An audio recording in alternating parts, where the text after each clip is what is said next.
दोस्तों, स्वागत है आपका हमारे चैनल में। अगर अब तक आपने इस चैनल को सब्सक्राइब नहीं किया है तो प्लीज़ सब्सक्राइब कर लीजिए ताकि हमारी फैमिली और भी ज़्यादा बड़ी हो जाए और आप अच्छी अच्छी कहानियाँ सुन सके। आज की कहानी है ठहराव। आज बड़े दिनों बाद मिश्री अपने टेरेस पर आई हुई थी।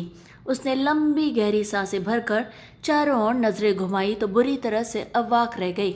अरे, सामने तो बड़ा ही सुंदर ग्रीन व्यू था, लहराते पेड़ और हरियाली। ये बिल्डिंग कब बनी? दूसरी ओर भी कंस्ट्रक्शन चल रहा था। ओह गॉड! केवल 4 साल पहले ही इस ग्रीन सीनिक व्यू के लिए इतना महंगा टेरेस फ्लैट खरीदा था और इसके लिए उन्हें कितना ज़्यादा पे करना पड़ा था। अभी तक होम लोन की किस्तें चल रही हैं, पर यहाँ भी चारों ओर से कंस्ट्रक्शन शुरू हो गया। फिर उसकी निराश नज़रें टेरेस पर लगी हुई गमलों की कतारों पर पड़ी। सभी पौधे बुरी तरह से सूख चुके थे। ओह! उसका मन अपराध बोध से भर गया। फ्लैट में शिफ्ट होने के बाद सबसे पहला काम उसने यही किया था। नर्सरी से जाकर ढेर सारे पौधे लाई थी। कभी वो तो कभी धीरज पौधों में पानी डाल दिया करते थे, पर यह सिलसिला कब बंद हुआ उसे याद तक नहीं। मिश्री को याद तक नहीं आ रहा था कि पिछली बार वो कब टेरेस पे आकर बैठी थी। शायद आज भी ना आती अगर उसने अपने दीदी और जीजाजी के आने पर 2 दिन की छुट्टी ना ली होती। वैसे छुट्टी लेना मिश्री की फितरत में बिल्कुल नहीं था। एक मल्टीनेशनल कंपनी में पक्की वर्कहॉलिक सीनियर मैनेजर थी वो। घर, सेहत, रिश्ते नाते, अपने काम के आगे उसे कुछ भी दिखाई नहीं देता था, मगर इस बार वो आखिर झुक गई। बात ही ऐसी हुई थी। पिछले हफ्ते माँ से बातों बातों में पता चला कि दीदी और जीजाजी 3-4 दिनों के लिए किसी शादी में शामिल होने के लिए उसके शहर बेंगलोर आ रहे थे। सुनकर मिश्री बहुत ज़्यादा खुश हो गई। बहुत दिनों से वो लो फील कर रही थी। 4 साल की शादी में पहली बार उसे अकेलापन महसूस हो रहा था। धीरज 3 महीने के ऑफिशियल टूर पर जर्मनी गए हुए थे। ऐसे में दीदी के आने की खबर में उसे काफ़ी अच्छा महसूस हुआ। वो इंतज़ार करती रही कि दीदी का अपना प्रोग्राम बताने के लिए फ़ोन आएगा, मगर नहीं आया। उसे अब घबराहट होने लगी।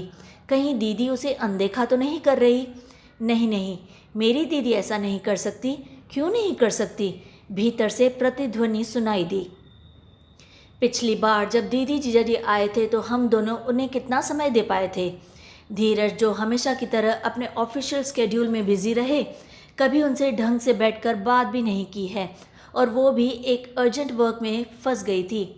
2 दिन उन दोनों को अकेले ही उनके घर में बिताना पड़ा था। आखिरकार मिश्र ने दीदी को खुद ही फ़ोन कर लिया। उसका शक बिल्कुल सही था। वो बेंगलोर आ रहे थे, मगर उसके पास आने का उनका कोई प्रोग्राम नहीं था। तो क्या आप मुझे बिल्कुल ही भुला बैठी दीदी? ज़रा भी मन नहीं करता आपका मुझसे मिलने का? मिश्री ने शिकायत भरे लहजे में दीदी से कहा। तो दीदी भी बुरी तरह से बिफर पड़ी। कौन किसको बुला बैठा है मिश्री? ज़रा अपने आप से पूछ कर देखो तो तुम्हें खुद ही जवाब मिल जाएगा। तुम अपने काम में, अपनी दुनिया में इतनी मस्त हो गई हो कि कोई जिए या मरे तुम्हें कोई फ़र्क नहीं पड़ता। क्या तुम्हें याद है कि पिछली बार तुमने कब मुझे बर्थडे या एनिवर्सरी विश किया था?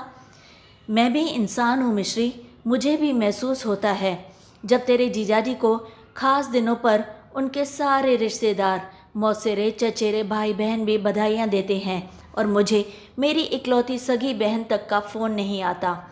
दीदी की बातों से मिश्री को गहरा धक्का लगा। वाकई पिछले 10 सालों से वे अपनी जॉब को अपना धर्म मानकर ही बैठे थे और उसे ऐसे निभा रही थी कि उसके बाकी सारे कर्तव्य बहुत पीछे छूट गए। खैर, बड़ी मुश्किल से लाख मान मनुहार करके दीदी आखिर शांत हुई। मगर जीजाजी? देख मिश्री, मैं तो शायद आ भी जाऊं, मगर तेरे जीजाजी ने तेरे यहाँ आने से साफ मना कर दिया है। कह रहे थे जिन लोगों के पास हमारे लिए फुर्सत के 2 मिनट नहीं हैं, उनके यहाँ जाकर हम उनकी परेशानी का सबब नहीं बनना चाहते। मिश्री ने जीजाजी से बात करके उन्हें अपने घर आने के लिए आखिर मना ही लिया और उनके आने की तारीख पर छुट्टी भी ले ली 2 दिन की। इसलिए आज फुर्सत में वह उसे कुछ देर टेरेस पर घूमने का मौका मिला था। डोर बेल बजी। मिश्री चहक कर दरवाज़ा खोलने गई। दीदी जीजाजी आए थे और आज का पूरा दिन उसके साथ बिताने वाले थे। मिश्री ने दीदी से गले मिलकर गिले शिकवे दूर किए। दीदी जीजाजी का मन साफ हो चुका था। मिश्री ने उनके लिए नाश्ता परोसा। नाश्ता करते हुए गपशप चल रही थी। मिश्री दीदी जीजाजी के परस्पर व्यवहार को लगातार ऑब्जर्व कर रही थी। जीजाजी क्या खाएंगे क्या नहीं खाएंगे, दीदी बड़े अधिकार भाव से आंखों ही आंखों में तय कर रही थी। जीजाजी आंखों आंखों में एक एक्स्ट्रा गुलाब जामुन की रिक्वेस्ट कर रहे थे और दीदी ने बड़ी सी आंखें दिखाकर उन्हें साफ जता दिया कि इससे आगे वो गुलाब जामुन नहीं खा सकते और एक और नहीं मिलेगा। शादी के 12 साल बाद भी उनके व्यवहार में कितनी गर्मजोशी, कितना अपनापन था एक दूसरे के लिए। उनकी रोमांटिक केमिस्ट्री मिश्री के सीने में टीस सी उठा गई। उसे याद नहीं आ रहा था कि धीरज और उसने आखिरी बार कब इस तरह से एक दूसरे की कंपनी एंजॉय करते हुए साथ साथ खाना खाया हो। जब धीरज नाश्ता करता तो उसकी आंखें या तो न्यूज़पेपर, टीवी या फिर लैपटॉप पर जमी रहती थी। मुंह में क्या जा रहा है उसे शायद पता भी नहीं होता और वो खुद भी तो नाश्ते को भागते दौड़ते किसी असाइनमेंट की तरह ही पूरा करती है। यही इसकी रोज़मर्रा है। उनके डाइनिंग टेबल पर जायका और लुत्फ नाम की चिड़िया कभी बैठी ही नहीं थी। मिश्री को लगता था यदि पति पत्नी दोनों वर्किंग हो तो वहाँ ऐसे ही हाल होता है, मगर वह पूरी तरह से गलत थी। आज दीदी जीजाजी उसे पूरी तरह से गलत साबित कर रहे थे। दीदी अपने शहर की जानी मानी इंटीरियर डिज़ाइनर थी तो जीजाजी बड़े ही प्रसिद्ध आर्किटेक्ट।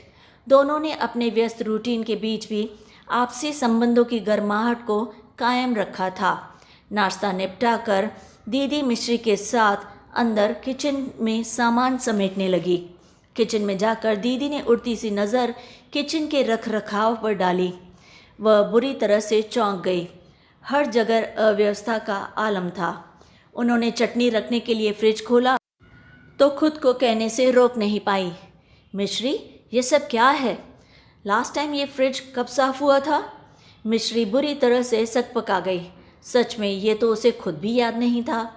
तुम तो आजकल की एजुकेटेड समझदार लड़की हो, जानती ही होगी कि फ्रिज में गंदगी हो तो हानिकारक बैक्टीरिया जिंदा रहकर कैसे हमारी सेहत को नुकसान पहुंचा सकते हैं। क्या करूं दीदी, मेरी जॉब ही ऐसी है कि मुझे टाइम ही नहीं मिलता, घर और परिवार एक साथ होता ही नहीं। इस पर दीदी ने उसे घूर कर देखा मगर कुछ नहीं कहा। जीजाजी कल रात के विवाह आयोजन की थकान उतारने के लिए एक पावर नैप लेने चले गए और मिश्री व दीदी हाथों में चाय का प्याला लिए हुए हॉल में आकर बैठ गई। मिश्री तेरे सास ससुर कैसे हैं? दीदी ने उससे पूछा। सास ससुर की तबीयत तो ऐसी ही रहती है दीदी, एज फैक्टर है ना, क्या करें। कितना कहा उनसे कभी कभी यहाँ आ जाया करें मगर इधर उनका मन ही नहीं लगता। कहते हैं तुम दोनों के पास ज़रा सा भी टाइम नहीं है, हम वहाँ आकर करेंगे भी क्या। वो यहाँ 2 साल से नहीं आए हैं और तुम? अरे हमारे पास कौन सी छुट्टियों का अंबार लगा हुआ है दीदी, हमारे पास भी तो टाइम नहीं होता उनके पास जाने के लिए। सच तो ये है दीदी, हम उनसे पिछले 2 सालों से नहीं मिले हैं। दीदी का चेहरा अचानक गंभीर हो उठा मगर मिश्री के चेहरे पर बेपरवाही के भाव थे। और तेरी छोटी ननद निकी, वो क्या कर रही है आजकल? दीदी ने प्रश्न किया तो मिश्री गहरी सोच में डूब गई। उसे याद ही नहीं आ रहा था कि निकी आजकल क्या कर रही है। फ्रेंकली स्पीकिंग दीदी, आई डोंट नो एग्जैक्टली, शायद कोई प्रोफेशनल कोर्स कर रही हो। दीदी की गंभीर भावभंगिमा बरकरार रही। मिश्री को उनकी आंखों में गुस्सा साफ नज़र आ रहा था तो उसने इस टॉपिक को चेंज करने की कोशिश की। ये क्या दीदी, कुछ मेरे बारे में भी तो पूछो ना, मैं कैसी हूँ, क्या कर रही हूँ, किस पोस्ट पर हूँ। जानती हो पिछले महीने ही मुझे प्रमोशन मिला है और बेस्ट मैनेजर का अवार्ड भी। ऑफिस में मेरे मैनेजमेंट स्किल की मिसाल दी जाती है। मिश्री की आंखें चमक उठी थी। हाँ, तेरा मैनेजमेंट स्किल तो मैं देख ही रही हूँ तेरे घर पे। दीदी ने घर में चारों ओर दृष्टि घुमाते हुए बड़े ही आक्रोश भरे स्वर में कहा। हर जगह पर फैली हुई अव्यवस्था, जहाँ तहाँ बिखरे कपड़े, चीज़ें, अखबार, धूल। मिश्री उनकी पैनी दृष्टि को भांपकर बुरी तरह से झेंप गई। आई नो दीदी, मैं घर पर ध्यान नहीं दे पा रही हूँ, but you know my job ना। ये सब बहाने हैं मिश्री। मैं मानती हूँ कि आजकल के दौर में वर्किंग वुमेन पिछली पीढ़ी की गृहिणियों की तरह घर को उतना समय नहीं दे पाती, मगर आज जिस तरह की सुविधाएं और मेड्स उपलब्ध हैं, उनकी सहायता से हम बड़े ही आसानी से घर को मैनेज कर सकते हैं और इसी को मैनेजमेंट स्किल कहते हैं। कुछ समझी तुम? एक सक्सेसफुल वुमेन वही कहलाती है जो अपनी जॉब के साथ साथ अपने घर को, सामाजिक संबंधों को, रिश्तेदारों को भी मैनेज कर पाए। मैं भी वर्किंग वुमेन हूँ मिष्टी, मगर मैंने कभी अपने घर और परिवार की अनदेखी नहीं की।